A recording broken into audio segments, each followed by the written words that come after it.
तो गाइस कैसे हो आप लोग। तो स्वैलोड स्टार के नेक्स्ट नॉवल के एपिसोड नंबर 400 में आपका स्वागत है। तो चलिए शुरू करते हैं। तो जैसे कि हमने पिछले एपिसोड में देख ही लिया कि कैस्टेलियन लू फेंग से बोलते हैं कि आखिरकार तुम कौन से पाथ को चूज करोगे, वॉरियर या फिर अपने स्पिरिट रीडर को। यहाँ पे वो हर एक चीज़ सिनारियो बता देते हैं कि तुम स्पिरिट रीडर से ज़्यादा पावरफुल नहीं बन पाओगे, लेकिन वॉरियर स्टेज में रहकर तुम अपने आप को बहुत ही पावरफुल बना सकते हो। और फिर हमें दिखाया जाता है लू फेंग को, जहाँ पर वो इन सब के बारे में सोचने लगता है कि यहाँ पे कई सारे बंदे थे जैसे कि जुओ सान के, उन्होंने अपने स्पिरिट रीडर से अपने आप को इतना पावरफुल बनाया, वो भी यहाँ पे बिना किसी सीक्रेट टेक्निक के ही 9 कैलेमिटी टॉम को कंसंट्रेट कर पाया। जबकि मेरे पास स्टार टावर है जो कि आगे चल के बहुत ही पावरफुल होने वाले हैं। यहाँ तक कि जुओ केन की वो भी यूनिवर्स मास्टर रह चुके थे, वो भी इन सब को यूज़ कर सकते थे। लू फेंग कहता है कि यहाँ पे आखिर मुझे किस चीज़ को चूज करना चाहिए, और वो हंसते हुए कहता है कि आखिरकार मुझे परेशान होने की क्या ही ज़रूरत है, मैं यहाँ पे दोनों पाथ को फॉलो करते हुए यहाँ पे यूनिवर्स मास्टर बन सकता हूँ और मास्टर बन सकता है यूनिवर्स का। लू फेंग इन सब के बारे में सोचता है और कहता है कि मैं ब्रैंड के जैसा नहीं हूँ जो कि दो लॉज के बीच में फोकस किया करूँगा। मैं यहाँ पे अपने आप को दोनों वॉरियर और स्पिरिट रीडर के पाथ में जो मैं फॉलो करने वाला हूँ वो थोड़ा सा आसान या हार्ड तो लगता ही है, लेकिन अभी के मर्तबा मुझे बेस्ट पार्ट को एसेंशियली फॉलो करना चाहिए। मैं अभी दोनों पाथ को अगर फॉलो करूंगा तो मुझे हर एक तरह के स्टडी को करना पड़ेगा। यहीं पे लू फेंग इन सब के बारे में सोचने लगता है। फाइनली इन सब को सोचने के बाद लू फेंग वहाँ पे सामने कहता है टीचर। तो ये सुनकर कैस्टेलियन उससे कहता है कि क्या तुमने अपने डिसीजन को बना लिया है। तो लू फेंग कहता है हाँ। वो कहता है कि मैंने डिसाइड किया है कि मैं दोनों पार्ट को फॉलो करूँगा। यहाँ पे मैं उसमें से एक को गिव अप कर दूंगा जब मुझे रियलाइज़ होगा कि मैं फ्यूचर में यहाँ पे किसी एक को रॉन्ग तरीके से यूज़ कर रहा हूँ। मतलब आगे चल के लू फेंग अभी तक दो पाथ को चूज़ करेगा और आगे चल के लू फेंग को लगेगा कि वो इसको नहीं कर पाएगा और उसका जो चूज किया है वो गलत है, तो वो एक को छोड़ देगा। ये सुनकर कैस्टेलियन उसकी तरफ देखते हुए कहता है कि यहाँ पर मैं चाहता था कि मैं तुमसे किसी एक में ना करवाऊँ, लेकिन जबकि तुमने अपने माइंड को बना लिया है तो यहाँ पे चलो देखते हैं कि आखिरकार तुम अपने दोनों पाथ के साथ कितने दूर तक जा सकते हो। तो लू फेंग अपने टीचर की तरफ देखने लगता है। कैस्टेलियन भी कहता है ग्रेट। अब यहाँ पे कैस्टेलियन कोई और नहीं होते हैं, सिटी लीडर ही होते हैं। अब जैसा कि बवाता का जो सब्सिडरी होता है वैसे ही आप लोग समझ लो कि यहाँ पर उनका अलग से अवतार मौजूद होता है, वो रियल में नहीं होते बल्कि उनका एक वर्चुअल असिस्टेंस में एक चीज़ मौजूद होता है जो कि लू फेंग को गाइड कर रहे होते हैं, क्योंकि वो हमेशा बैठ कर तो लू फेंग को गाइड नहीं करेंगे। अब यहाँ पे कैस्टेलियन कहते हैं कि ये बहुत ही ग्रेट है, लेकिन यहाँ पे मिस्टेक बनाना भी ओके है, तुम्हें यहाँ पे सब चीज़ दिल से करना होगा। तो लू फेंग झुकते हुए कहता है थैंक यू टीचर। अब यहाँ पे लू फेंग ये समझ पा रहा था कि कैस्टेलियन उनका कितना सपोर्ट कर रहे हैं, यहाँ तक कि वो उसके सजेशन के खिलाफ भी नहीं जा रहे हैं। और लू फेंग के लिए वो कई सारे सीक्रेट टेक्निक्स को भी यहाँ प्रैक्टिस कराने में मदद करते हैं, जहाँ पे अगर लू फेंग इसको खुद से सीखने की कोशिश करता तो ये बहुत ज़्यादा टाइम कंज्यूमिंग होता, लेकिन लू फेंग के लिए वो ये सब कर रहे होते हैं। और फिर दिखाया जाता है कि वो फिर से स्टार्ट कर देता है और लू फेंग अपने यूजुअल शेड्यूल को फॉलो कर रहा होता है। अपने मून पॉलिसी की 10,000 स्टार सर्मा मैप की प्रैक्टिस करने लगता है। मैं सीन चेंज कर यूनिवर्स के एक रूरल एरिया का सीन दिखाया जाता है, जहाँ पे आइस हेल के ही ब्लैक फ्लावर सीक्रेट रीजन में ये न्यूज़ स्प्रेड होने लगती है कि लू फेंग ने डेड गॉड पॉइंट्स और सिल्वर लॉक के हाथों से बचकर निकल गया। अब डेड गॉड पॉइंट्स और सिल्वर लॉक वो सिल्वर आई का एक बहुत ही सीक्रेट टेक्निक था जिससे कि इनविंसिबल एम्पर्स भी बड़ी मुश्किल से बन सकते हैं। यहाँ पे हमें दिखाया जाता है कि उस जगह पे ऐसे कई एडवांस कम्युनिकेशन सिस्टम तो नहीं थे, जिसके कारण वहाँ पे इतनी जल्दी तो वो नहीं फैल पाया, लेकिन फिर भी वो चाहता फैल रहा होता, वहाँ पुअर कम्युनिकेशन की हालत थी। और इसी बीच वो न्यूज़ फैलने लगती है लू फेंग के बारे में, और इस न्यूज़ को फैलने में लगभग आधे साल लग जाते हैं। और फिर हमें सीन दिखाया जाता है उसी साउथर्न आइस हेल में, जहाँ पे कई सारे ब्लॉक्स ऑफ आइस खड़े होते हैं और वहाँ पे हमें डेमन रेस के कैरेक्टर्स के बंदे के मूर्ति बनाए हुए दिख रहे होते हैं, जो कि एक बहुत ही स्पेशल क्रिएचर होता है जिसका नाम स्काई वुल्फ होता है। वो भी उन 5 इनविंसिबल एम्प्रेस में से एक होते हैं। और एडिशनली हमें बताया जाता है कि एडिटर जो कि रैंक को यहाँ पे सब चीज़ निर्धारित करता है कि कौन फर्स्ट ये सब पे होना चाहिए, वहाँ पे उसने स्काई वुल्फ को फियर्स और बहुत ही रूथलेस क्रिएचर की तरह शो किया है।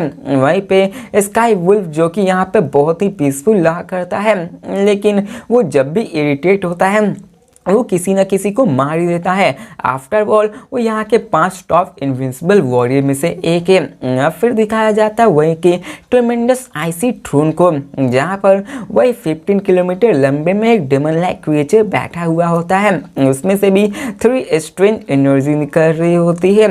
हमें दिखाया जाता है कि वो कोई और नहीं स्काई वुल्फ होता है।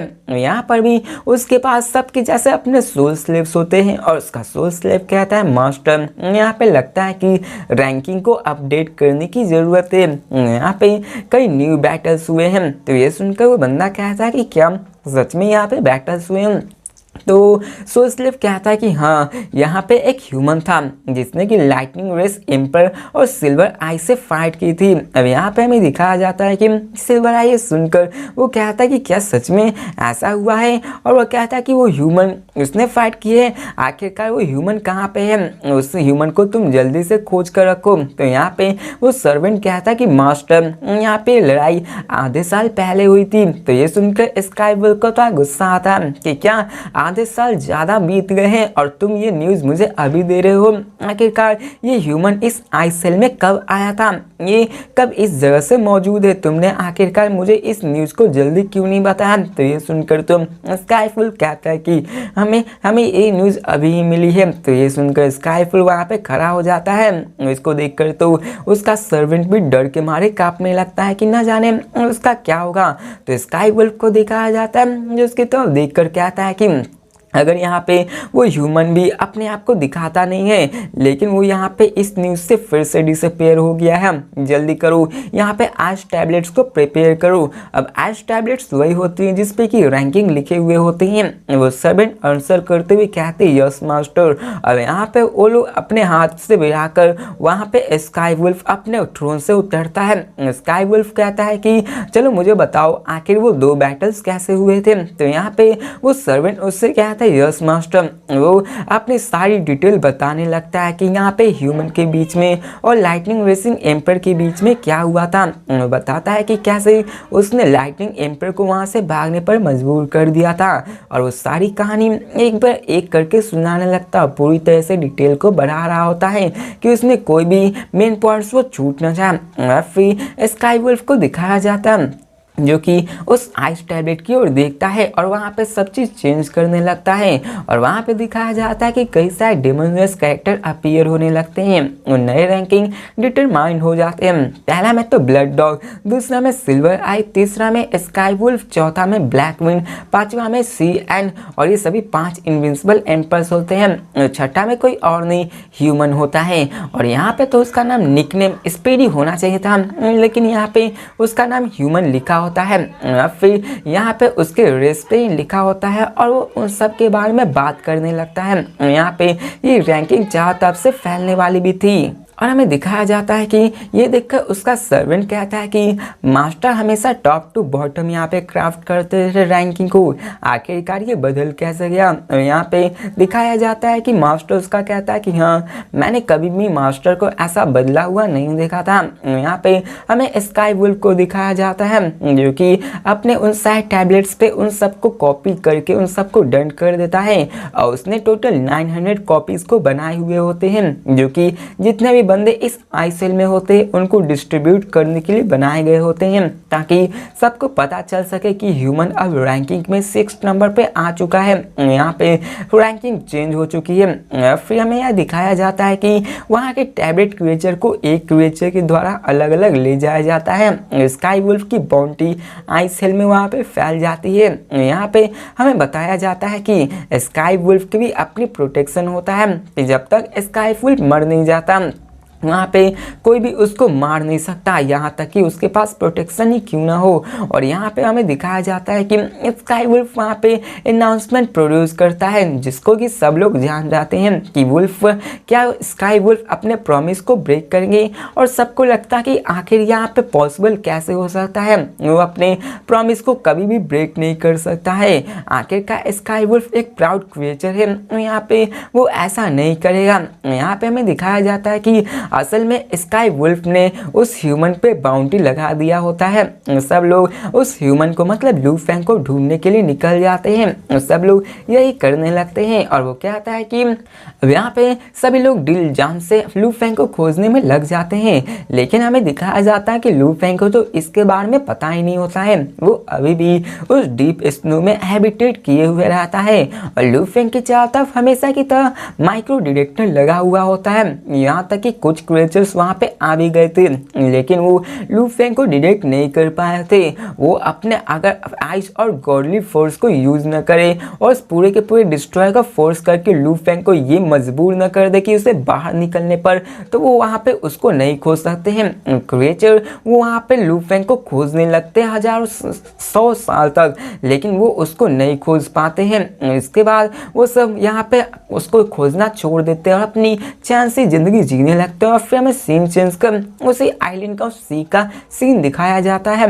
जहाँ पे लू फेंग ब्लैक ड्रेस में बैठा हुआ होता है। और बात रही उसके बगल में गोल्डन हॉर्न बीस्ट की, तो वो भी अभी लू फेंग के इनर वर्ल्ड में रहता है और बीस्ट गॉड के एक स्कल्पचर को कॉपी करके वहाँ पे उसको सीखने की कोशिश करता है। हमें लू फेंग को दिखाया जाता है जो सोचता है और कहता है कि ये लगभग 1000 साल हो चुके हैं, मुझे लगा था कि यहाँ पे अपने आप को इम्प्रूव कर पाना लगभग इम्पॉसिबल होगा, जबकि मैं बीस्ट गॉड का conception 20 level of heavenly bridge तक आ चुका है, वो भी 1000 साल पहले ही। लेकिन ऐसा लग रहा है कि ये स्लोली करके और भी इम्प्रूव हो रहा है। लू फेंग इस्तेमाल करते हुए कहता है कि लेकिन फिर भी जो गैप है 20 और 21 लेवल में वो बहुत ज़्यादा है, जो कि लगभग 90 से 20 लेवल में जाने में 10 गुना ज़्यादा होता है। यहाँ पर लू फेंग को और भी ज़्यादा मेहनत करनी पड़ेगी और लू फेंग इन्हीं सब के बारे में सोचता है।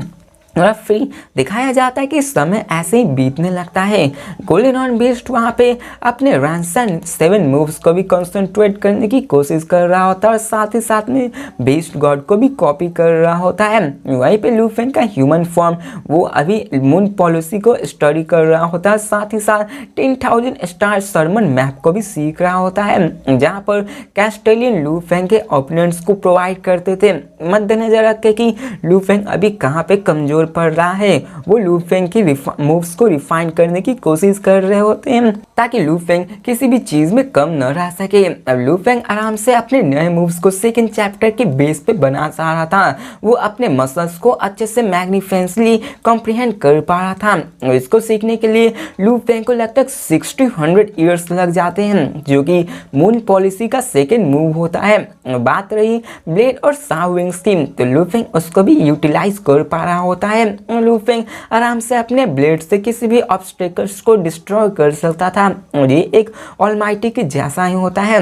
लेकिन बताया जाता है कि इन सब के बाद भी लू फेंग को यहाँ पे 10,000 स्टार सरमन मैप को सीखने में थोड़ी डिफिकल्टी का सामना हो रहा था।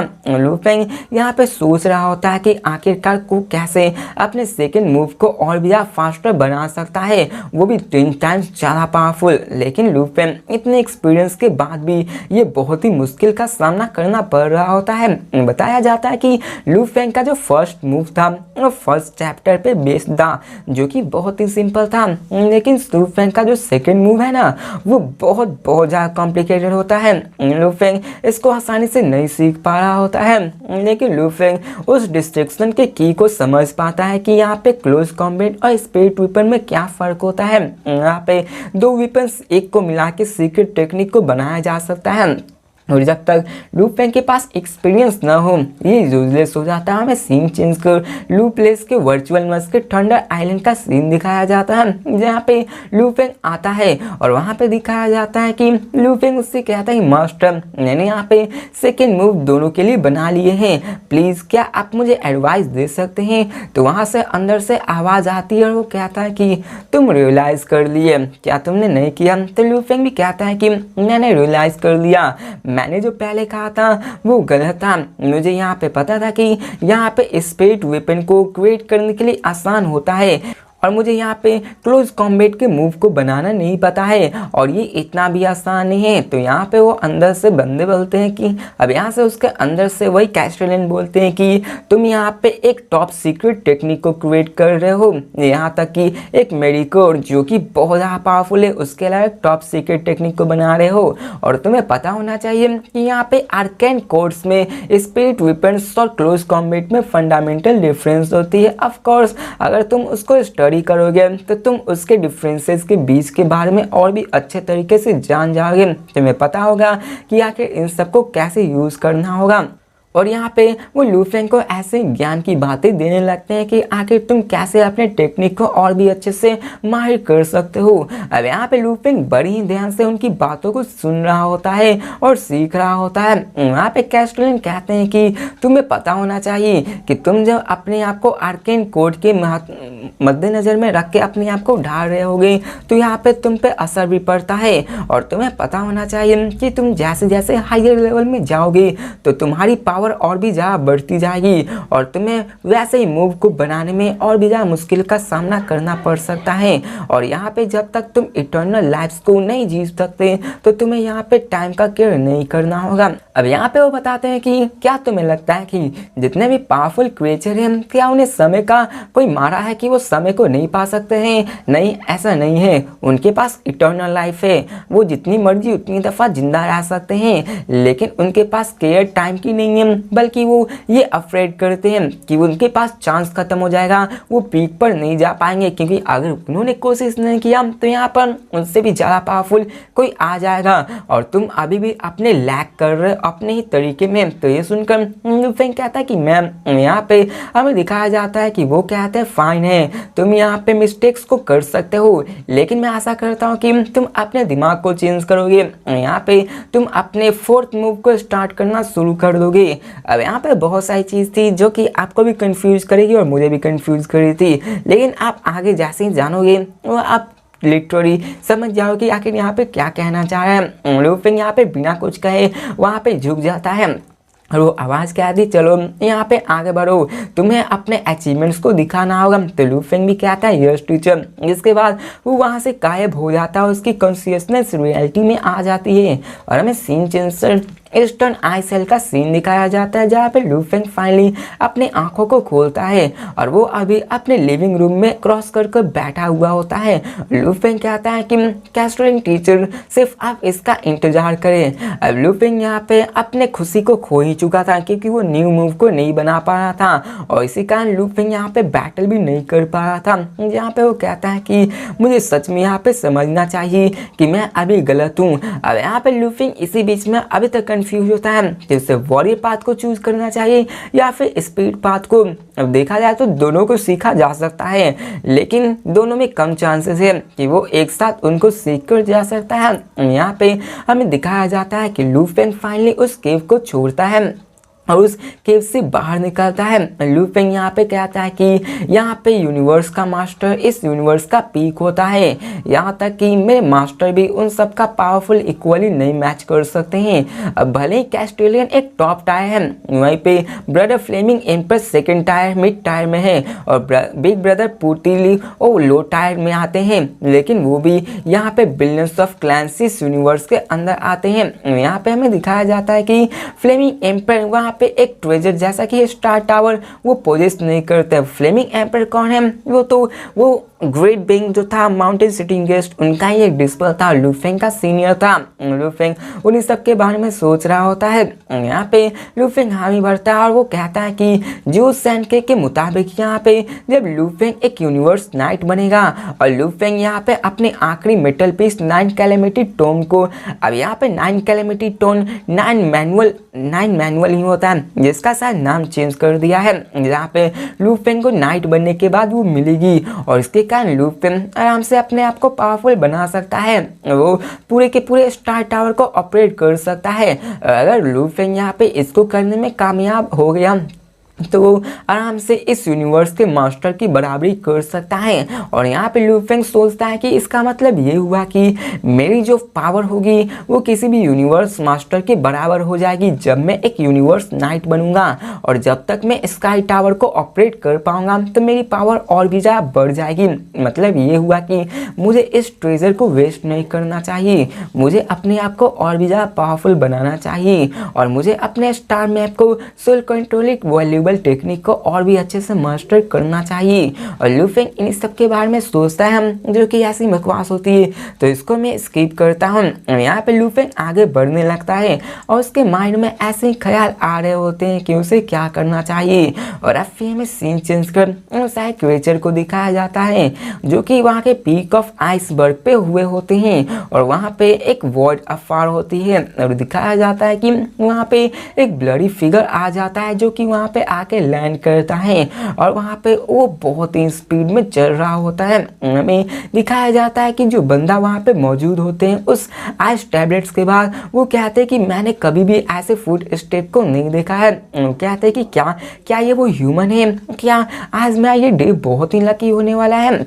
अब उसे लगता है कि शायद ये वही ह्यूमन है जो कि 6 नंबर पे है, जिसके बाद वो उसकी तरफ जाकर वहाँ से टेलीपोर्ट होके वहाँ पे चला जाता है जहाँ ताकि वो सबको बता सके कि उसे ह्यूमन मिल चुका है। यहाँ पे पहले उसने खोजा होता है इसलिए वो इसको बताने जा रहा होता है ताकि वो मेट को हासिल कर सके।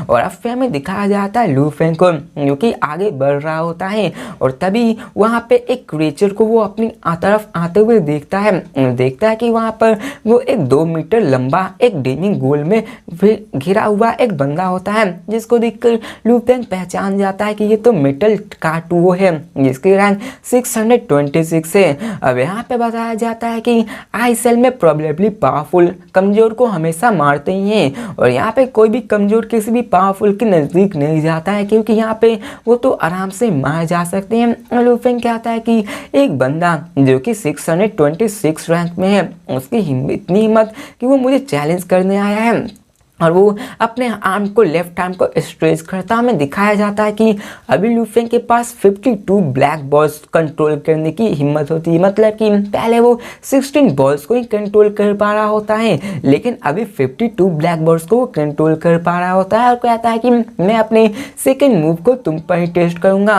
अब देखा जाए तो लूफेंग की पावर और भी ज़्यादा बढ़ चुकी होती है और इसी के साथ वो अपने पावर से उस पर अटैक कर देता है। वहाँ पे काउंटलेस गोल्डन थ्रेड्स स्टार्स में वहाँ पे बंद कर 1000 मीटर लंबा बीस्ट गॉड अपीयर हो जाता है। ये बीस्ट गॉड पहले के मुकाबले बहुत ज़्यादा डेंस होते हैं, वो बहुत ज़्यादा स्टडीनेस होती है और उसकी पावर बहुत ज़्यादा होती है। उसके अंदर से मिस्टिकल वाइब भी जो लॉ की होती है वो इमर्स हो रही होती है। और यहाँ पे हमें दिखाया जाता है कि वहाँ पे मिलियंस ऑफ स्क्वायर किलोमीटर में बीस्ट गॉड की पावर से ट्रेम्बल होने लगती है और लूफेंग की जो 52 स्टार्स की कॉम्बिनेशन पावर होती है और इसमें जो सीक्रेट टेक्निक होती है लूफेंग ने जो 2000 सालों से अपने आप के पावर को बढ़ाया होता है उसके कारण उसकी पावर बहुत ज़्यादा बढ़ चुकी होती है। अब दिखाया जाता है कि मेटल कार्टुओ जो कि लूफेंग की तरफ जा रहा होता है और पहले तो वो खुश हो रहा होता है कि यहाँ पे उसने लूफेंग को खोज लिया, वो उसको मार सकता है, लेकिन यहाँ पे वो मौत तक डर जाता है और अपने आप को टेलीपोर्ट करके वहाँ से भागने की कोशिश करता है। वो कहता है कि यहाँ पे मैं तुमको हार्म नहीं करना चाहता हूँ, मैं यहाँ पर तो सिर्फ स्काई वुल्फ को यहाँ पे स्काई वुल्फ के नाम पे आया हूँ। तो ये सुनकर लूफेंग बहुत ही एग्रेसिव होता है लेकिन बाद में वो सेटिस्फैक्शन हो जाता है और वो यहाँ पे उसकी तरफ देख कर कहता है कि क्या तुम स्काई वुल्फ की तरफ आए हो। तो यहाँ इसके बाद वो उन 52 स्टार्स को अपने पास रख देता है। वो मेटल क्रिएचर लूफेंग की तरफ आता है और रिस्पेक्ट से कहता है कि मिस्टर ह्यूमन तेज यहाँ आप अपने आप से देख ले। लू फेंग उसके उस टैबलेट्स को देखता है और वहाँ पे उसके बाउंटी जो कि स्काई वुल्फ के द्वारा होता है सभी आइस वुल्फ को, जो कि सभी को दिया होता है। लू फेंग उस रैंकिंग की तरफ देखता है और कहता है कि आखिरकार स्काई वुल्फ मुझे क्यों खोज रहा है, आखिरकार उसने मुझे अपने पब्लिक में क्यों नहीं मारने को कहा है। यहाँ पे जो बाउंटी होता है वो इस प्रकार होता है कि यहाँ पे उन्हें सिर्फ लू फेंग के बारे में बताना कि वो कहाँ है।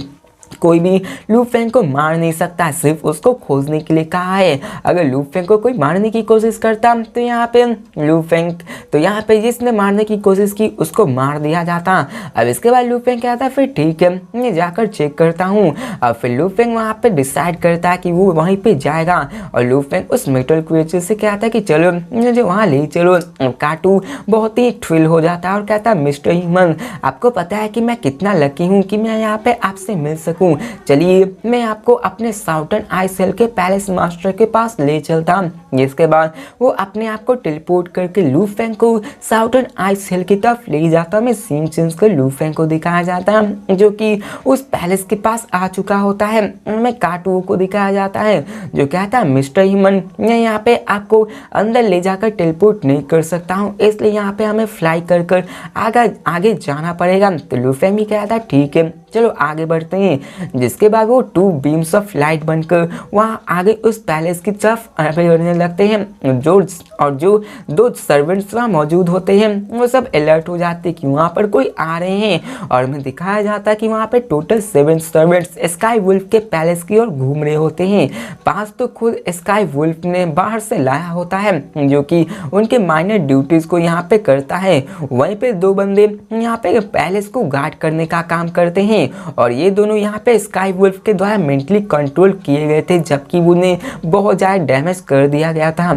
फिर हमें जो एम्पर लेवल के सर्वेंट्स को दिखाया जाता है वो नाइट को देखकर कहते हैं कि आखिर कौन है किसकी इतनी हिम्मत की वो यहाँ पे ट्रस्ट पास कर सके। लेकिन तभी वो जब केयरफुली देखते हैं तो कहते हैं कि क्या ये ह्यूमन नहीं है। जिसके बाद वो सब बहुत ज़्यादा एक्साइट हो जाते हैं और एक दूसरे की तरफ देखकर कहते हैं ये तो ह्यूमन है। काटू इस्तेमाल करते हुए कहता है कि ये मैं हूँ जिससे इस ह्यूमन को यहाँ पे लाया है। तो ये सुनकर उसमें से एक सर्वेंट कहता है कि तुम तो बहुत ही लकी हो काटू, तुम यहाँ पे मेरे मास्टर के द्वारा इंटरनल प्रोटेक्शन को पालोगे। तो यहाँ पे मैं भी थोड़ा सा कंफ्यूज हो गया था। तो यहाँ पे होता यह है कि लू फेंग को जो भी यहाँ पे लाएगा उसको इंटरनल हमेशा के लिए प्रोटेक्ट किया जाएगा, उसको कोई भी नहीं मार सकता है जब तक कि यहाँ पे उस मास्टर को ही न मार दिया जाए। फिर हमें दिखाया जाता है कि वहाँ पे वो उससे कहता है ह्यूमन यहाँ पे मैं मास्टर तुम्हारे लिए 200 सालों से वेट कर रहे हैं, तुम दोनों मेरे साथ अंदर आओ। इसके बाद दिखाया जाता है कि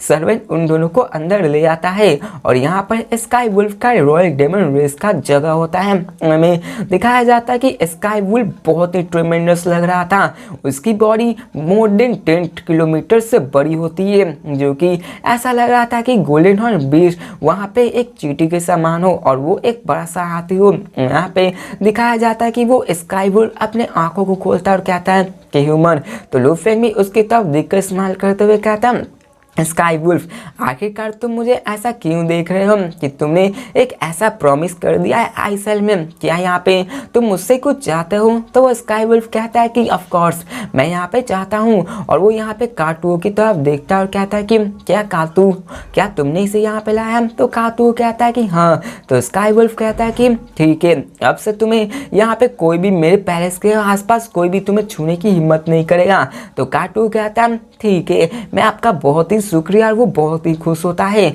और बात रहे कि वो एक लोअर रैंक था 600 में, तो वो बहुत ही कमजोर था, उसको मार देना बहुत ही आसान था। जबकि उसे प्रोटेक्शन मिल गई है तो वो खुश हो जाता है। जिसके बाद वो उसे जाने के लिए कह जाता है। काटू भी वहां से निकल जाता है और जैसे ही वो जाता है डोर बंद हो जाता है। अब लू फेंग स्काई वुल्फ को तरफ देखता है और कहता है कि तो दरवाजा तो बंद हो चुका है लेकिन तुम्हारा सर्वेंट्स यहाँ है, तो बताओ आखिरकार तुम क्या चाहते हो और मुझे क्यों यहाँ पे लाए हो। तो इसी के साथ ये वीडियो भी खत्म होती है। तो मिलते हैं नेक्स्ट वीडियो में और देखते हैं कि आगे स्काई वुल्फ लू फेंग से क्या चाहता है। क्या वो भी एक सेंसर की डिमांड करेगा और क्या लू फेंग उसे सेंसर दे देगा या फिर उससे भी एक ट्रेजर लेगा। तो मिलते हैं नेक्स्ट वीडियो में, तब तक के लिए बाय।